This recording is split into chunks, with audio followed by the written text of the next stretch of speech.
Hi, and welcome to FederationX, Israel-Palestine. I'm Rebecca, and today we're going to be talking about administrative detention and what we think about it.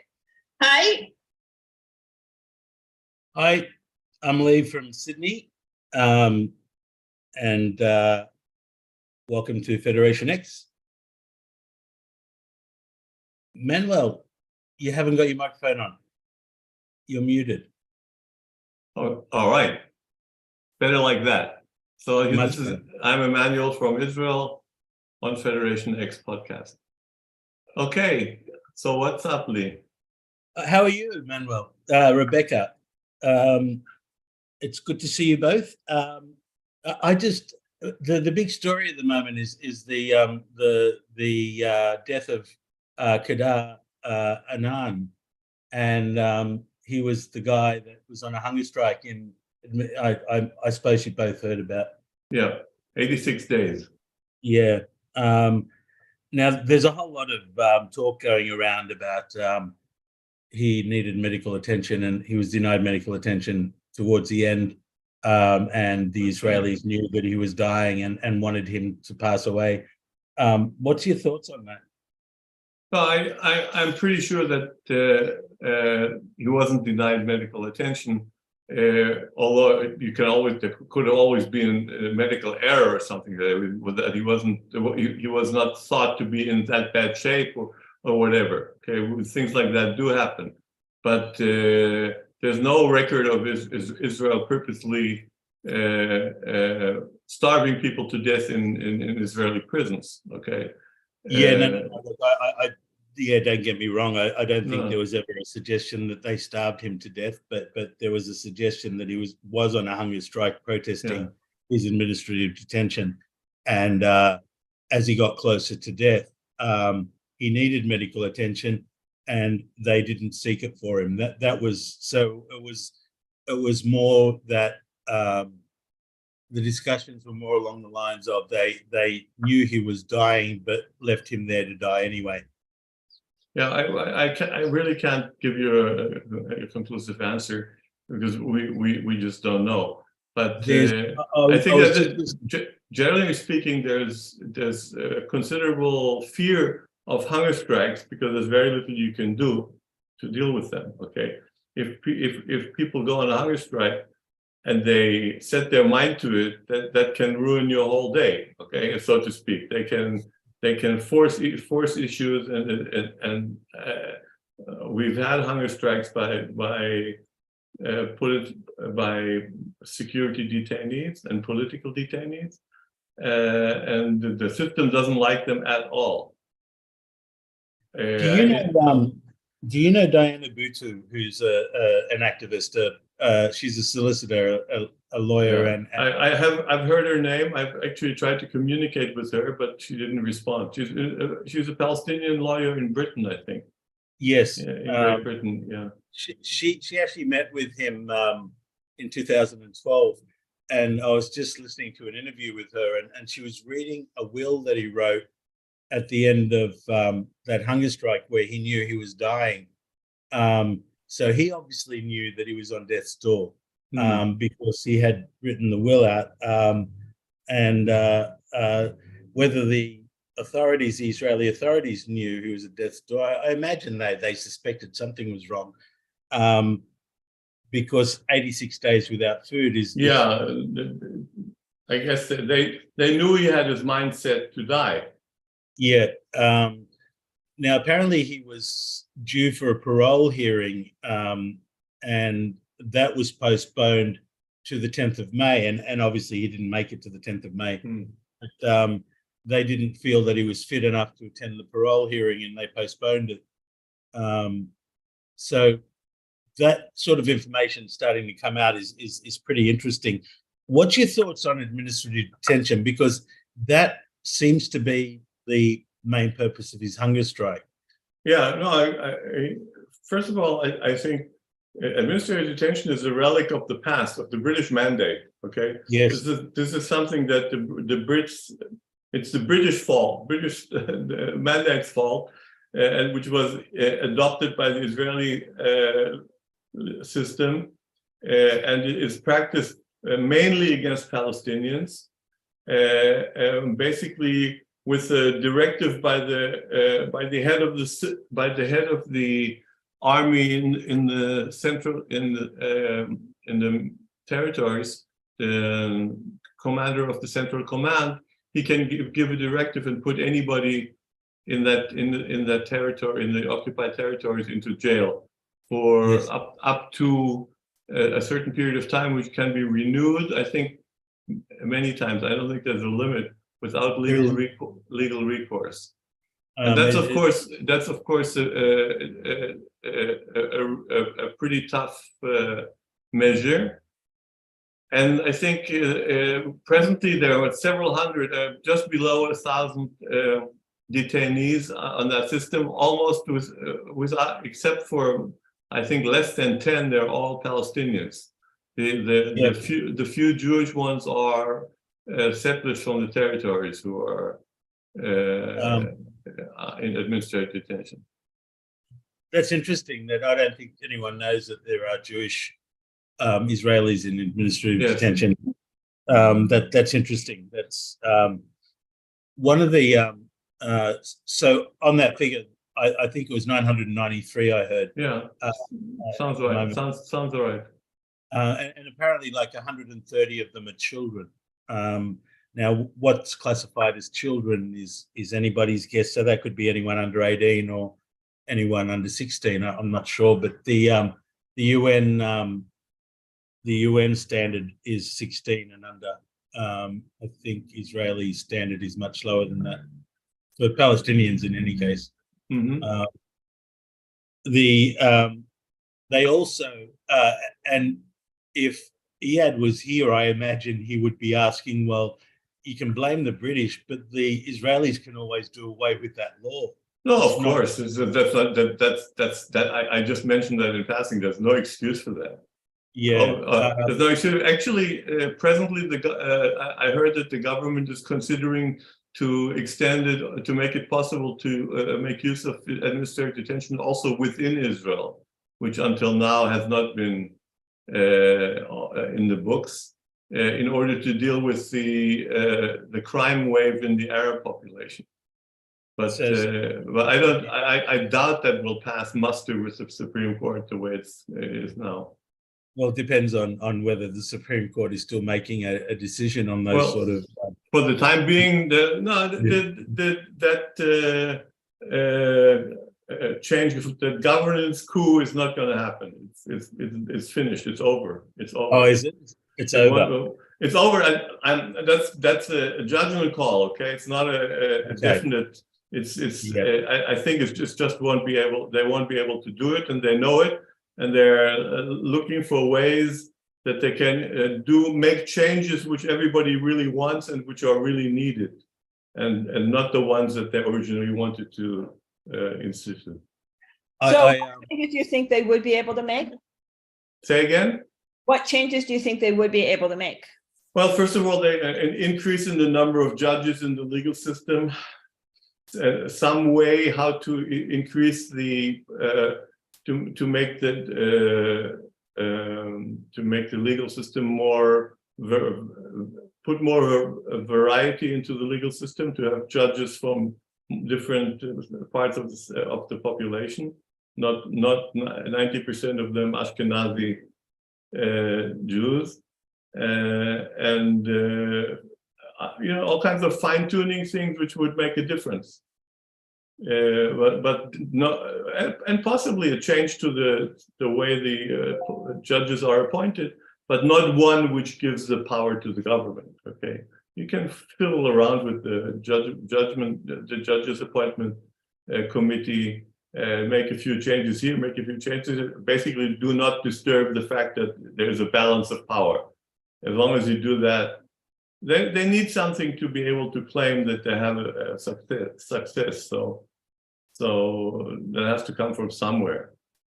but it won't be anything like they had in mind originally. They just, yeah. I heard two comments about that during the week. One was that that Netanyahu is just putting it on the back burner until the crowds disperse from the rallies. Yeah, from the rallies. And, well, and then it's not the crowds are going to disperse, but they're going to come back together again. Yeah, this is the problem with it'll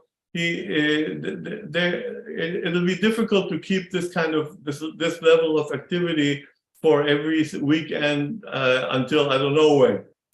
So it is going down, and it started to go down already. But it's not only the crowds. Okay, the government doesn't have the support of the elites. Okay, the security elite, the economical elite, and some other elites. It doesn't have their support. As long as it doesn't have their support, it can't go through with it. Okay, it can't. If these pilots decide not to fly, then there won't be any. It's clear that there are too many people out there which are critical for the operation of the country and of the security of the country who are not with the government. And that's not going to change, and they're not going to give up. So I think the government is done for with regard to this particular reform. The other I heard is that the government copped a lot of pressure from the US in this instance, more so than what they would generally get. May also be. I know we just heard today that the US ambassador Tom Nides decided to return to the States after 2 years of service. He said it's for private, personal reasons, but you never know. I don't know. It sounds a little fishy to me. So, yeah. So I think there's a U.S. pressure, but I don't think that's the real thing. The real pressure is the economic pressure. Okay, yeah. The government tax revenues in the first quarter went down by 4 or 5%. That's a huge number. That's a lot. Okay, and it's not going to get any better in the next quarter. So it's sad. My first thought was the Palestinians are not going to get their collected taxes.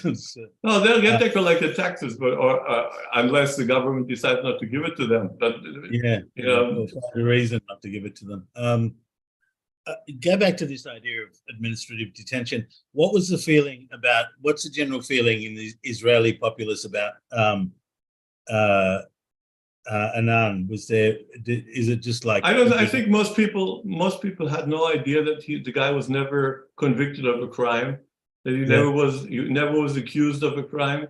He was only suspected. The problem with the administrative detention is that the government can provide testimony to the court, which is not published, which gives support to the government's case, and on security reasons, and there's very little you can do. It doesn't have to give it to the defendant. No. It doesn't have to, and it rarely does. One of the problems with intelligence information is in many instances the main problem is not the content of the information, but that by the contents how it was obtained or from whom it was obtained, and that has to remain a secret. That's why they can't give it to the defense and they can't publish it. And that's why this whole thing is between the government and the judge. Okay. Although this isn't the first time that he's been in administrative detention without charge.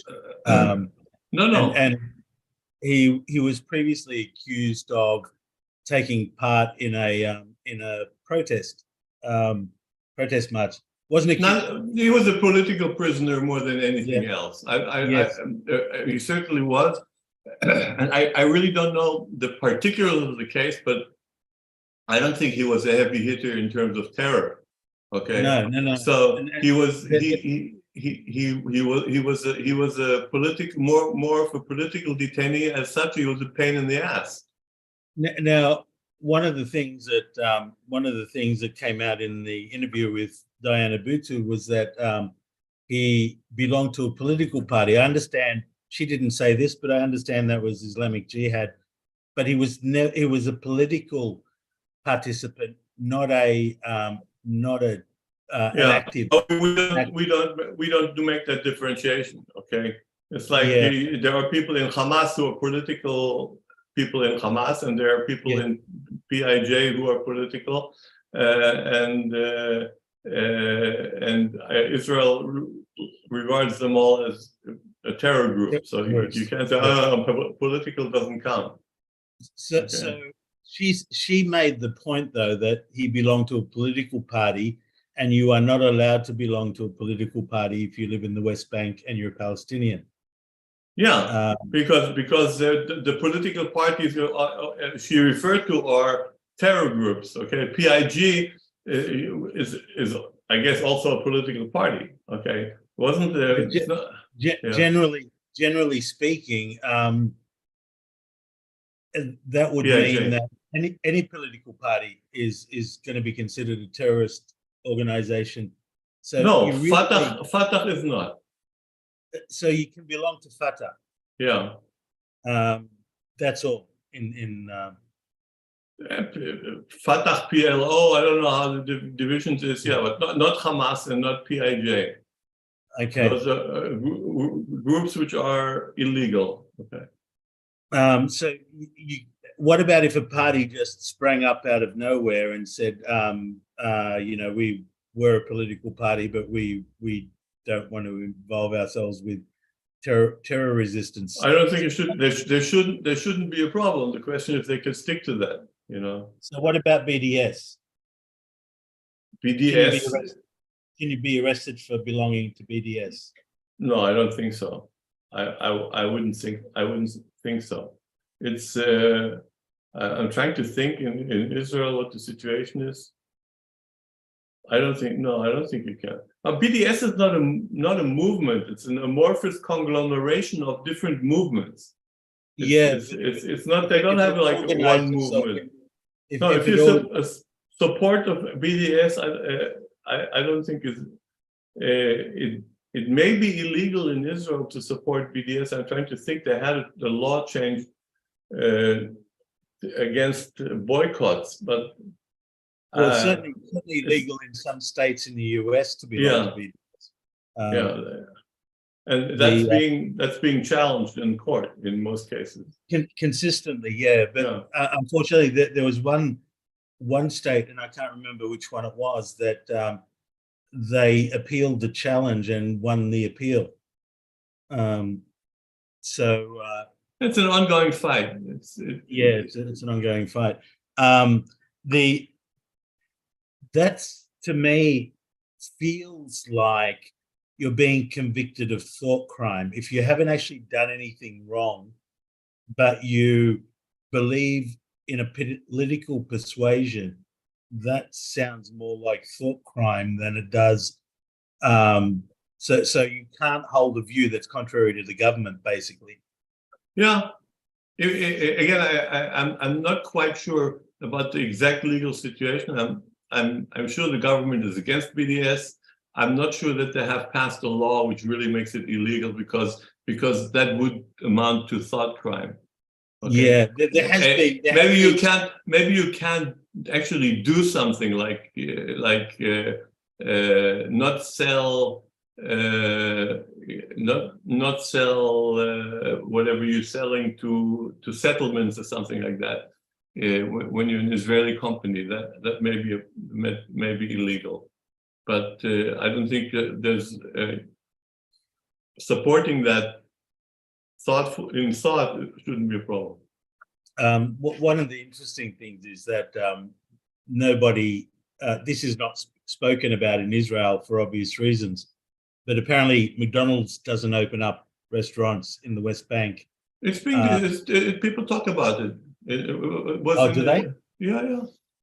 It's not. No, it's a lot for a long time that the guy who's running who has the McDonald's franchise doesn't open up. And I don't remember how he explains it, but I just some of the social media posts that popped up when Ben and Jerry's pulled out of the West Bank, and a lot of the Israelis would say, you know, there's that company we don't talk about that hasn't McDonald's, yeah. So it was like almost Harry Potterish in terms of, you know, he who must not be named. They'll probably start to wind up. Yeah. Oh, okay. Wow, we only have 7 minutes left. Okay. There was something else I wanted to raise that happened this week, and it slipped my mind. I had it a second ago, but as I get older, these things happen. To do with Ben Gvir? No, it was Waters, Pink Floyd gentleman, and Berlin. Okay. Roger Waters. Roger Waters. He had a concert cancelled because he was dressing up as a SS officer. I didn't know he dressed up as an SS officer. I just know that they canceled his concert because of his anti-Semitism or his. Well, they were regarding that as anti-Semitic, but he was saying very clearly in interviews during the week that it's a parody, and the message is that this should never happen again. It's not supposed. This is crazy. There's certain things in Germany that are illegal. Okay, they're just illegal. But he's saying this is, and I get his point. He's saying this is art, and you know, in that case, you would never make a movie with somebody dressed up as a SS officer. You'd never paint a painting with somebody. I guess it wasn't clear enough to the Germans, and Germany is not known for humor. He appealed it, and the judge and the Jewish lobby played the performance for the judge, and the judge agreed with Roger Waters and said, but he's obviously saying this is wrong. He's not promoting Nazism. It's a parody, and this is artistic creative license, and he's won, so he's now going to do the concert again. Okay. This is an ongoing story with Roger Waters. He's always skirting a very fine line, and sometimes stepping over and sometimes not. It's a waste of time to deal with it, in my view. But okay, I think that's our 7 minutes, is it, Rebecca? Okay. All right, guys. So stay healthy and keep in touch, and we'll see each other next week. Thank you. Yeah. All right. Good night from Federation. Signing off from FederationX. Okay. Thank you.